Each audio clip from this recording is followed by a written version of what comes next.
videos, please subscribe this channel. So today we are learn or take our next chapter, that is chapter number 4, measurement of matter. Measurement of matter म्हणजे काय तर तुम्हाला chemical lodge आपण बघितलेले आहेत. Chemical combination हे कशा प्रकारे होतं यामध्ये त्याला केमिकल कॉम्बिनेशन होत असताना त्याला काही लॉज असतात. त्यानंतर ॲटम म्हणजे काय, त्याची साईज शेप कसं असतो, मास कसा आहे, व्हॅलन्सीबद्दल आपण बोलणार आहोत. त्यानंतर मॉलिक्युलर मासेस म्हणजे काय किंवा त्या कन्सेप्ट कशा आहे. एखाद्या मॉलिक्युलला आपण व्हेरिएबल देतो तर ते व्हेरिएबल कसं दिलं जातं आणि रेडिकल कसे तयार होतात हे आपण ह्या चॅप्टरमध्ये बघणार आहोत. So let's start with the can you recall question. So first question is what is the Dalton's atomic theory.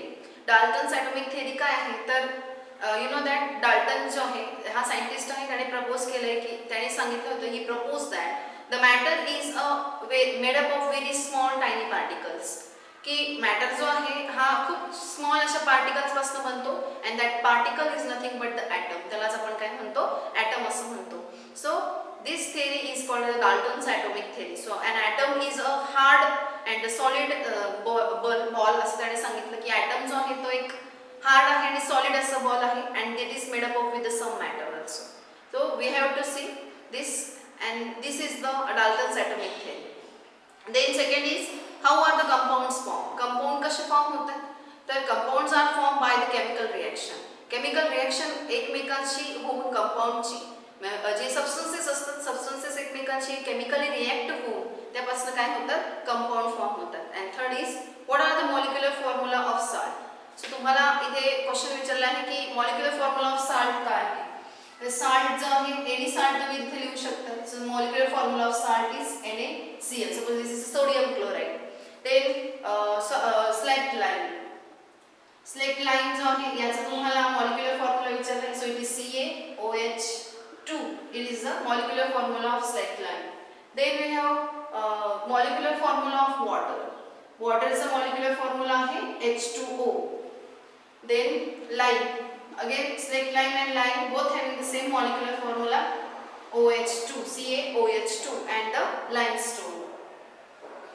The molecular formula of the limestone is CaO. So it is CaO is the CaCO3 is the CaCO3. CaO is the calcium oxide. CaCO3 is calcium carbonate, that is called as a limestone. So these are the molecular formula of the salt, slate lime, water lime and limestone. जे आपण अगोदर बघितलेलं आहे पण just we have to recall it. So these are the answers of the can you tell question. Now let's start our chapter with the laws of chemical combinations.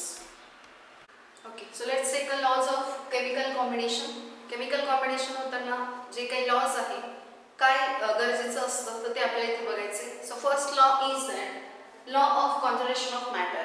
म्हणजे जो काही matter आहे, जे काही केमिकल कॉम्बिनेशन होत आहे, chemical रिएक्शनमध्ये जे काही आहे त्याचं जो कॉन्झर्वेशन ऑफ मॅटर आहे म्हणजे इथे ते कॉन्स्टंट राहते. So let's see the law of conservation of matter is what. So जो law of conservation of matter आहे there is a no rise or no drop in the weight of the matter during the chemical reaction. म्हणजे chemical reaction मध्ये जेव्हा जे कोणते matter आपण घेतलंय तर त्यामध्ये त्याचं कुठलंही जे वजन आहे ते कमी किंवा जास्त होत नाही. So there is a no rise or drop in the weight of the matter during the chemical reaction. म्हणजे रिएक्टंट असो किंवा प्रोडक्ट जे आहे आपल्याला माहिती आहे केमिकल रिएक्शन मध्ये त्याच्या लेफ्ट हँड साईडला आपण काय लिहितो, त्याचे रिएक्टंट लिहितो, राईट हँड साईडला आपण काय लिहितो, प्रोडक्ट लिहितो.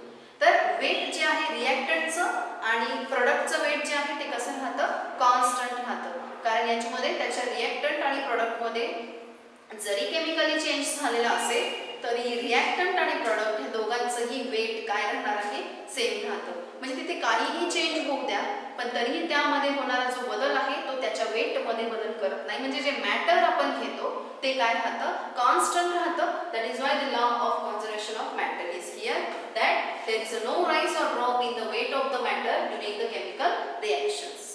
The next law is law of constant proportion.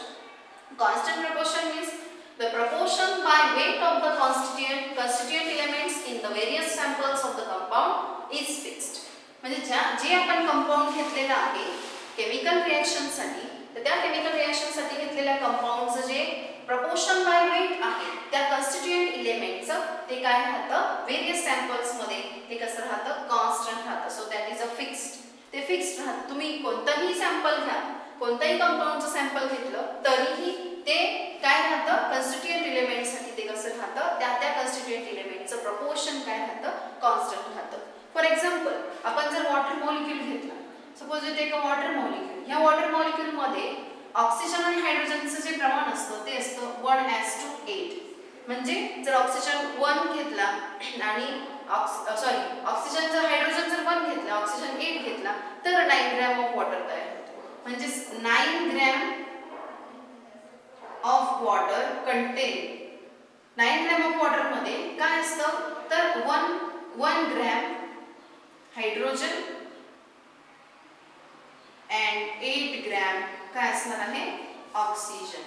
So this is the proportion by weight of each constituent elements. म्हणजे हायड्रोजनचं जे वेट असतं ते 1 असतं आणि ऑक्सिजनचं किती असतं 8. म्हणजे 1:8 प्रपोर्शन असतं आणि त्यानुसार काय होतं 9 ग्रॅम ऑफ वॉटर बनलेलं असतं. त्याचप्रमाणे जर आपण CO2 जर घेतला तर कार्बन डायऑक्साइड जो आहे ह्या कार्बन डायऑक्साइड मध्ये सुद्धा काय असतं तर 3:8 प्रपोर्शन असतं. म्हणजे कार्बनचं जे प्रपोर्शन असेल ते 3 असतं आणि ऑक्सिजनचं प्रपोर्शन किती असतं 8 असतं. म्हणजे इट इज 3:8 प्रपोर्शन इथे. म्हणजे कॉन्स्टंट ऑफ प्रपोर्शन जे आहे त्या ठिकाणी जे कन्स्टिट्यूएंट एलिमेंट्सचं त्या कंपाऊंड मध्ये घेतलेल्या त्या कॉम्बिनेशन मध्ये घेताना आपण त्या कंपाऊंड जो वापरतो त्या सॅम्पलचं जे कॉन्सन्ट्रेशन आहे प्रपोर्शन बाय वेट आहे ते कॉन्स्टंट घ्यावं लागतं. That is 3:8. So this is the law of conservation of the law of constant proportion. So let's see the verification of the law of constant proportion. म्हणजे law of constant proportion जो आहे याचे verification आपण बघूया की कशा प्रकारे आपल्याला हा लॉ व्हेरीफाय करता येणार आहे. Suppose we have two compounds, that is copper carbonate, that is CaCuCO3. Okay, and we have also a copper nitrate, that is CuNO3 twice. So this is copper nitrate and this is copper carbonate. यामधनं आपल्याला काय मिळू शकतो ह्या दोघांचीही जर आपण hydrogen बरोबर separately जर रिएक्शन केली, याची पण हायड्रोजन बरोबर रिएक्शन केली, याची पण हायड्रोजन बरोबर जर आपण रिएक्शन केली तर त्या दोघांमध्येही आपल्याला काय मिळू शकतो we get the copper oxide, that is CuO. हा आपल्याला इथनं मिळू शकतो. मग आपण जेव्हा या दोघांची रिएक्शन करू त्यातनं आपल्याला जो CuO मिळेल, दॅट इज कॉपर ऑक्साइड मिळेल. तर ह्या कॉपर ऑक्साइडचं जे किती ग्रॅम कॉपर ऑक्साइड मिळेल आपल्याला तर 8 ग्रॅम कॉपर ऑक्साइड आपल्याला मिळेल. मग ह्या 8 ग्रॅम कॉपर ऑक्साइड मध्ये 8 ग्रॅम जर कॉपर ऑक्साइड असेल तर यामध्ये कॉपरचं वेट असतं 6.4 आणि ऑक्सिजन कॉपर ऑक्साइड आपल्याला मिळतो. आता ह्या कॉपर ऑक्साइड मध्ये हायड्रोजन आणि कॉपर ऑक्साइडची रिएक्शन आपण जेव्हा करू त्यामध्ये आपल्याला काय मिळतं तर कॉपर ऑक्साइड प्लस वॉटर मिळत असतं. बरोबर, म्हणजे कॉपर ऑक्साइड आणि वॉटर मिळेल. मग आपल्याला इथे तुम्हाला बघायचं की 6.4 gram of copper and 1.8 gram water. म्हणजे तुम्हाला काय मिळतं की मला कॉपर ऑक्साइड जर पाहिजे असेल आणि कॉपर ऑक्साइडची जर मी सेपरेटली हायड्रोजन सोबत जर रिएक्शन केली यातनं मला काय मिळेल कॉपर ऑक्साइड. पुन्हा मी कॉपर ऑक्साइड जर हायड्रोजन सोबत रिएक्ट केला तर मला कोण मिळतो CuO plus hydrogen. We get the copper plus H2O असं मिळतंय आपल्याला. That is copper oxide will react with the hydrogen. We get the copper plus water molecule.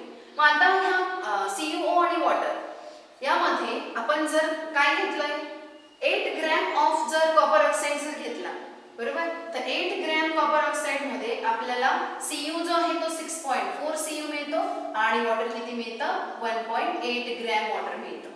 बरोबर, म्हणजे 8 ग्रॅम कॉपर ऑक्साइड जर घेतला तर त्यातनं आपल्याला if we take 8 gram copper oxide we get a 6.4 copper and 1.8 gram काय मिळतो आपल्याला वॉटर मॉलिक्यूल मिळतो. मग आता या केमिकल कॉम्बिनेशनच्या रिएक्शन मध्ये आपण बघूया की वॉटर जो आहे तर आपल्याला माहिती आहे की वॉटरचं जे प्रपोर्शन असतं ते 1:8 असतं. बरोबर, म्हणजे 9 ग्रॅम ऑफ वॉटर मध्ये 9 ग्रॅम वॉटर मध्ये 8 ग्रॅम ऑक्सिजन प्रेझेंट असतो. बरोबर, तर 1.8 ग्रॅम वॉटर मध्ये किती ऑक्सिजन प्रेझेंट असेल हा आपल्याला काढायचं आहे. कारण इथे आपल्याला कॉपरचं प्रपोर्शन मिळालं. बरोबर आहे, 6.4 कॉपर मिळाला पण ह्या 8 ग्रॅम मध्ये मला ऑक्सिजन किती आहे हा मिळालेला अजून नाहीये, बरोबर. मग तो किती आहे ऑक्सिजन तो काढायचा आहे मला, बरोबर. तो ऑक्सिजन किती असेल तर त्यासाठी हा H2O आहे तर इथे ऑक्सिजन आहे म्हणून मी 1.8 ग्रॅम साठी ऑक्सिजन फाइंड आउट करते. कारण 9 ग्रॅम ऑफ वॉटर जर घेतलं तर त्यात 8 ग्रॅम ऑक्सिजन असतो, तर 1.8 ग्रॅम वॉटर असेल तर त्यात किती ग्रॅम ऑक्सिजन असेल, लेट्स फाइंड. सो इथे जर आपल्याला हा x आपण याला म्हणूया तर तो काय मिळेल आपल्याला 8 into 1.8 upon 9 is equal to x. So cross multiplication केले 9 to the 18. So it is 0.2 and 8 to the 16. 1.6 is equal to x. म्हणजेच काय की त्या ठिकाणी वॉटर ऑक्सिजन जो आहे म्हणजे 9 ग्रॅम ऑफ वॉटर मध्ये 8 ग्रॅम ऑक्सिजन आला तर 1.8 ग्रॅम वॉटर मध्ये किती ऑक्सिजन आला 1.6 ऑक्सिजन आला. म्हणजेच कॉपर ऑक्साईड जेव्हा घेतला तेव्हा ह्या कॉपर ऑक्साईड मध्ये कॉपरचं प्रमाण आहे 6.4 ॲज टू ऑक्सिजनचं प्रमाण किती आलं 1.6. सो 6.4 ॲज टू 1.6 म्हणजेच CuO मध्ये कॉपर आणि ऑक्सिजनचं प्रपोर्शन आलं 16 4 ज 64. So it is 4 as to 1. म्हणजे कॉपरचं जे प्रपोर्शन कॉपर आणि ऑक्सिजनचं प्रपोर्शन किती आलं 4 ॲज टू 1. हे कसं आलं तर केमिकल कॉम्बिनेशन होऊन आलं, बरोबर. पण जर आता आपण त्याच्या मॉलिक्युलर फॉर्म्युलावरून जर गेलं तर ते त्याच्या इतकंच आलं तर आपल्याला लॉ ऑफ कन्झर्वेशन जो आहे कॉन्स्टंट प्रपोर्शनचा लॉ ऑफ कॉन्स्टंट प्रपोर्शन तो प्रूव्ह होईल, बरोबर. मग आता हे आपण ह्या केमिकल कॉम्बिनेशनच्या वरून सिद्ध केलं की इथे काय आलं कॉपर ऑक्साईडचं मध्ये कॉपरचं प्रमाण किती आहे 4 आणि ऑक्सिजनचं प्रमाण किती आहे 1. आता आपण ते मॉलिक्युलर फॉर्म्युलावरून करू. तर तुम्हाला माहिती आहे मॉलिक्युलर फॉर्म्युला CuO याचा जो मॉलिक्युलर वेट आहे ते आहे 63.5 कॉपरसाठी आणि ऑक्सिजनचं आहे 16 दॅट इज येस 60. सो कॉपरसाठी आहे 63.5 आणि ऑक्सिजनचं आहे 16. तर सो कॉपर ऑक्साईडचं आहे याचं प्रपोर्शन आहे 63.5 ॲज टू 60, बरोबर. मॉलिक्युलर फॉर्म्युलानुसार आपण जर घेतलं मॉलिक्युलर वेट नुसार घेतलं त्याचं सो मॉलिक्युलर वेट त्याचं 63.5 ॲज टू 16 आहे. जर आपण याला सॉल्व केलं तर आपल्याला लक्षात येईल की हे काय 16 ने याला डिवाइड करा तर आन्सर येईल 3.96 as to 1 and this 3.96 is nothing but जर आपण याचं अप्रॉक्सिमेशन केलं तर CuO जो आहे तो काय आहे approximately it is 4 as to 1. म्हणजेच आपण या ठिकाणी फाइंड आउट केलेलं जे प्रपोर्शन होतं ते आणि हे प्रपोर्शन कसं आलंय सेम आलंय. म्हणजे मॉलिक्युलर वेटने पण त्याचं प्रपोर्शन सेम येतंय आणि आपण केमिकल रिएक्शन नुसार जरी केलं तरी त्याचं प्रपोर्शन सेम आलं. यावरून आपल्याला हे प्रूव्ह झालंय की there is a constant of proportion in the chemical combination. जे केमिकल कॉम्बिनेशन जेव्हा होतं तेव्हा कंपाऊंडचं जे प्रपोर्शन राहतं प्रपोर्शन बाय वेट राहतं ते काय राहतं कॉन्स्टंट राहतं.